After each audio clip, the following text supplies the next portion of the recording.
What's up, guys? You know what it is. It's a great day for fitness.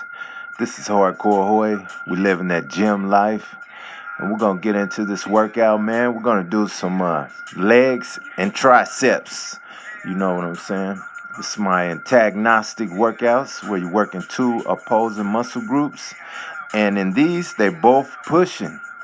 You know, I didn't do no hamstring work directly on this video because I was like, squats is so taxing, man. I mean, it's a whole nother kind of animal, you know. And I respect anybody that's got a good leg development because, hey, it ain't no walk in the park. It ain't no piece of cake. But it is enjoyable and it is endurable. So it's kind of like one of those love-hate relationships. You have to grow to really enjoy your squat workouts, you know. I've been training legs for about maybe 2.5 years, consecutively, maybe about 9 months. But I have an injury that prevents me from really, you know, doing a lot of leg movements now in my later years, my senior citizen years. It's Grandpa Swole. But so when I do my legs, I have to be really, scientific and precise so I don't aggravate my injury. I have bursitis in my hip, so it's very extremely painful. And I work on my feet 10 hours a day, so but there's no excuse, guys. Even with injuries, you can manipulate the angles and the resistance and the reps so you still get a good workout. You don't have to be like, oh, I'm this and I'm that, so I can't do this. Screw that.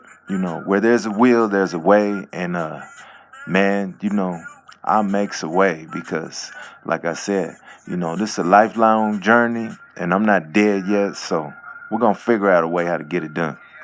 But as you see, I'm doing the superset. I'm doing a front squat starting in the loaded position, and I'm doing the back squat in the deloaded position starting off. So, you know, when I was squatting, I was really, all into my depth and, ass to the grass. And I don't know if they had a lot to do with my injury. The doctor said it was just from overuse. I was working two jobs, construction in a moving company and competing at the same time. So, I used to, at my heaviest, I was doing like 6 plate squats, but, you know, so I right now, my depth depends on, you know, my range of motion and, how my body's feeling that day. And I really just try to concentrate on a muscle mind connection. Like I started wearing these tights when I train because it helps me to visualize, see what I'm doing. And I told my wife, I said, first time a motherfucker laugh at me in these tights, I said, that's going to make me have a good leg workout. So I put a lot of size on since I bought these tights. And, I'm still working and I'm still wearing my tights. My wife said, someone said, hey, why are you wearing those tights? And my wife said, so his dick doesn't hit the floor. So, but anyway, I, uh, I like to wear the tights and get the visual. I can see the muscles firing. So that's what I use for my indicator for my range of motion. So now we're going over to one of these unique exercises that I was just describing. This has put a lot of thickness on my inner quad. And this is primarily, you see females doing this for their glutes. And it does activate the glutes. And most of the time, if you keep it in the lower position, like right there where you're stepping on a stair, like you're going up, and about that lower position, you can feel the glute really activate, like right there. You can feel the glute activate. But you see, as I'm coming up high, because I'm overextending to give me that range of motion that you would get on a leg press.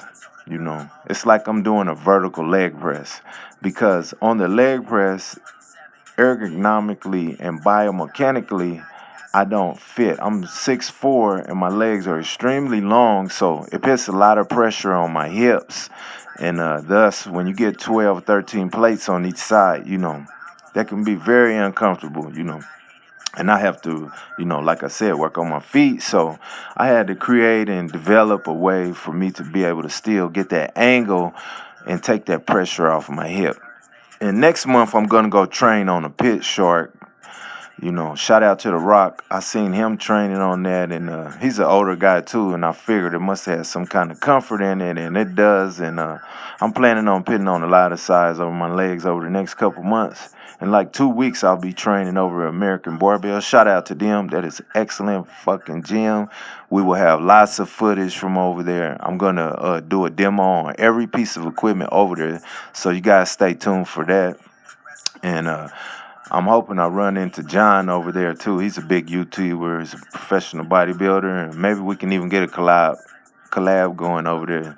Shout out to John, the Mountain Dog, and yeah. So this superset on this here, we went into some stiff leg deadlifts, doing each leg independently. To really get that mind muscle connection. And bring up the weak side. I'm right side dominant. If you look at my right quad, it's about 1.5 inches bigger than my left quad. And that's very disturbing to me when I take my clothes off. So, you have to do these independent motions like this so you can bring those weak points up, because it's forcing it to work independently and thus causing that balance and that symmetry that you need if you ever going to be into bodybuilding, or just from an aesthetic point of view. It just gives you something to work on.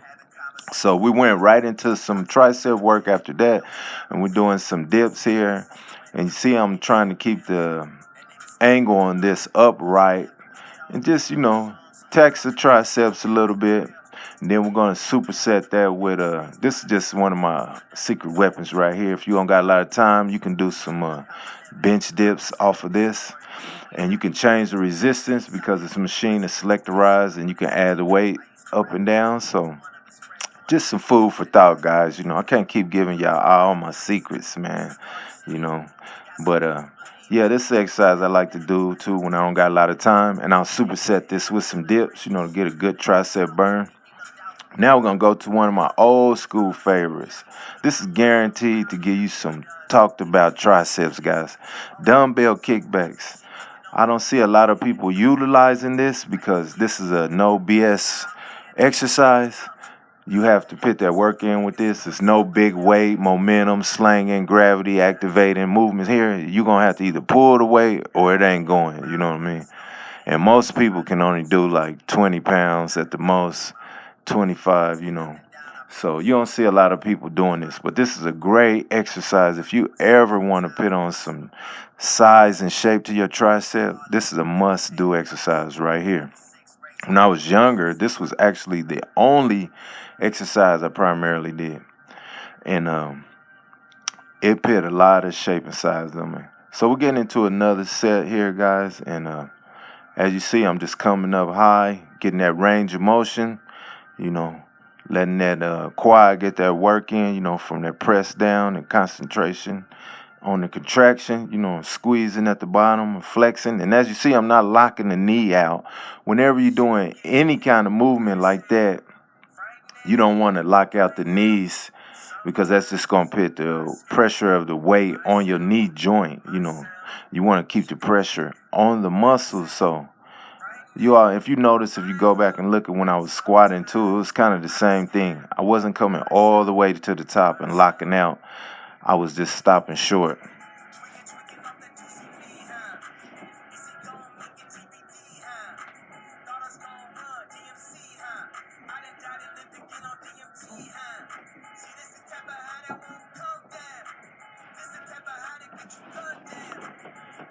So we're just working through our set, guys, and I just try to keep moving, causing that cardio effect. A lot of people say, oh, you don't do cardio? And I'm like, well, my training style is so intense that it's almost like doing cardio, because I'm constantly moving. And when I'm in my zone, man, and when I'm, healthy, I just try to move like for 20 or 30 minutes. That's my whole workout. I don't count reps or, sets. I'm just looking at that clock and like, okay, I got 5 more minutes. I got 10 more minutes. I got 15 minutes, and I'm just working, man. I already have in my mind like what exercises I want to do. I call it intuitive training. I get these visualizations, throughout the day of what my body wants, what's it needs, what's it feels like doing. And it's crazy, man, but that's the way I train, man. I used to write down my workouts and like make little routines and rep schemes and all of that. And it wasn't until, I broke out of my comfort zone that I actually started seeing like results.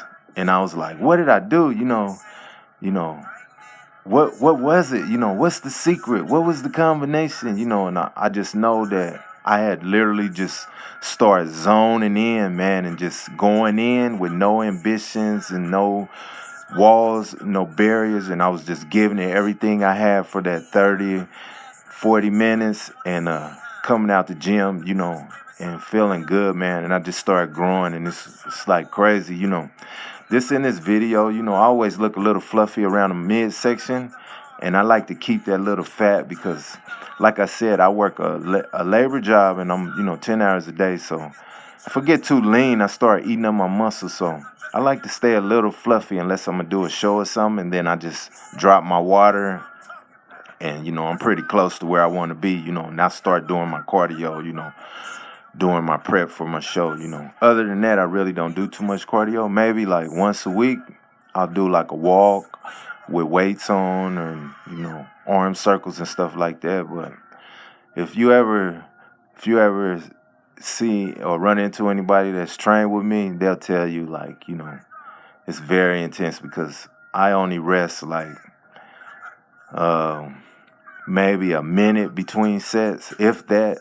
And if I'm working out with somebody and they're trying to go harder than me, then I'm not gonna rest at all between my sets, and I'll start doubling up on my sets just to make them feel like they're not doing nothing, or just tripling their reps, whatever reps they're doing. I'll just do like triple of that, So yeah, you got to keep that intensity, man. That's like the best supplement in the world. You're never gonna be able to substitute intensity for machines, you know, gyms, atmosphere, nothing. You got to have that mind locked in, and you got to have that intensity to where you just taking yourself out of your comfort zone, start sweating and breathing hard, and then you practice those principles while you're in that uncomfortable space. You control your breathing, control your sweating, drink your water and stuff, and that's how you become stronger and have endurance and things of that nature. A lot of people don't even understand what they're doing in the gym. They think like being in shape is how much weight you can lift, or you know how long you can run. Well, actually being in shape is measured by your performance, how fast that you can recover after performing. That's how you tell how good a shape you're in. The faster that you can recover and perform again, the better shape you're in. So you got to have some stamina, guys. You got to have some endurance. So those are some things that you should focus on when you're in the gym. Breathing, heart rate. You want to test those things also while you're testing your muscles and your strength levels. Because a lot of moves and that you're doing are going to be affected by gravity. So it's not going to be a lot of muscle activation if you're not concentrating. Gravity will just be moving the weight back and forth.